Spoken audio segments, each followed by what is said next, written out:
ஆம், வணக்கம் கைஸ். 100 நாள் டிசிப்ளின் டிஎஸ்ஏல இன்றைக்கி 7வது நாள். கடந்த 2 நாள் மாதிரியே இன்றைக்கும் காலையில் சீக்கிரம் 6 மணிக்கு எழுந்திரிச்சிட்டேன். அதுக்கப்புறம் டீயை போட்டு இன்றைக்கி நம்மளுக்கு கணக்குப்படி லெக் டே. பட் இன்றைக்கி லெக் டே போடல.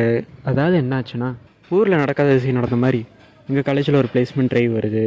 ஸோ அதுக்கு உட்காந்து ரெசியூமு, டெக்னிக்கல் ப்ரிப்பரேஷனு அதெல்லாம் பண்ணுறக்க ஆரம்பிச்சிட்டேன். அதனால் சரி பிளேஸ்மெண்ட் இருக்குன்னு மூஞ்சில் இருந்த ஒரு 1/2 கிலோ வலிச்சு எடுத்துட்டேன். அதுக்கப்புறம் சாப்பிட்டுட்டு ரெடி ஆகிட்டு கிளம்பி காலேஜுக்கும் போயிட்டேன். சரிடா, பிளேஸ்மெண்ட்டுன்னு இவ்வளோ ரெடி ஆகி போயிருக்கே, போனோடனே பிளேஸ் ஆகிட்டியான்னு கேட்டால், கடந்த 6 நாள் நம்ம வீடியோ பார்த்துருந்தீங்கனாலே தெரியும் நம்மளுக்கு கோடிங்க்கு எவ்வளோ தூரம்னு. ஸோ நான் சொல்ல வேண்டியதில்லை, நீங்களே புரிஞ்சுக்கோங்க. குஜ்லி மஸ் தான். அதுக்கப்புறம் ஃபஸ்ட் ரவுண்டே நோட்டிட்டு போச்சு தம்பிங்கிற மாதிரி நானும் என் ஃப்ரெண்ட்ஸ் அப்படியே உட்காந்துருந்தோம். அதுக்கப்புறம் ரொம்ப மூட் அவுட்டாக இருந்துச்சுன்னு இன்றைக்கி மதியமும் சாப்பிடல. சரி, மூட் அவுட்டாக இருக்குன்னு 5 மணிக்கு முடிகிற காலேஜுக்கு 2:30 மணிக்கே கிளம்பிட்டோம். அதுக்கப்புறம் இன்றைக்கி ஃபுல்லாக பிளேஸ்மெண்ட் டெஸ்ட்டில் உட்காந்ததுனால மொபைலில் சார்ஜும் போட முடியவில்லை. சார்ஜ் ரொம்ப கம்மியாக தான் இருந்துச்சு. அதனால் இன்றைக்கி ரேப்பிடோவும் நோட்டிட்டு போச்சு தம்பி தான். அளவாக ஒரு 2-3 ஆர்டர் மட்டும் பார்த்தேன். அதுக்கப்புறம் இவ்வளோ மூட் அவுட்டாக இருந்தால் என்ன பண்ண போகிறேன்? டீ தான் குடிக்க போகிறேன். அதனால் போய் ஒரு டீயும் போட்டேன்.